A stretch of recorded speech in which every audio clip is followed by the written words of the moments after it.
ఈ శుభ సందర్భంగా అక్టోబర్ నెలలో నవంబర్ నెలలో మన రబీ సీజన్ ప్రారంభమవుతుంది మన నెల్లూరు జిల్లాలో. ఈ అక్టోబర్ నెలలో దీపావళి పర్వదినం పూర్తయిపోగానే బీపీటీ 5204 సాంబా మసూరి అనే వరి వంగడం మనం వేయడం జరుగుతూ ఉంది.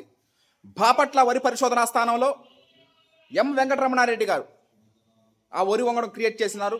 ఆ వరి వంగడం మనం దీపావళి పర్వదినం అయిపోయిన తర్వాత మనం వరి సాగు చేయడం జరుగుతుంది. అదేవిధంగా the pride of Telugu Indian rice RNR 15048 Telangana Sona వచ్చే నెలలో నవంబర్ 15 పైన మనం మన క్షేత్రంలో ఆ వరి సాగు ప్రారంభించడం జరుగుతుంది. CVR పద్ధతిలో వరి సాగు. ఈ రెండు ప్రస్తుతానికి మనం ఖారారు చేసినటువంటి వరి వంగడాలు. ఇంకొక వరి వంగడం కూడా కొత్త వరి వంగడం వేయొచ్చు, వేయకపోవచ్చు. డీటెయిల్స్ అనేది త్వరలో తెలియజేయడం జరుగుతుంది.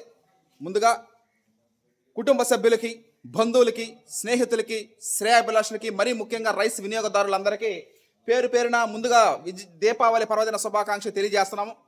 దీపావళి తర్వాత నుంచి ఇంకా వరి సాగులు మొదలు పెట్టడం జరుగుతుంది.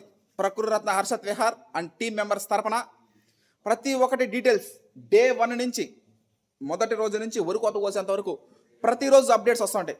మామూలుగా ప్రతి సంవత్సరం వరి సాగులు చేస్తామంటే మామూలుగా అలా ఉంటుంది. కానీ మనకి ఎనర్జీ ఎంతూజియాజం ప్రతి సంవత్సరం డబల్ అవుతూ ఉంటుంది.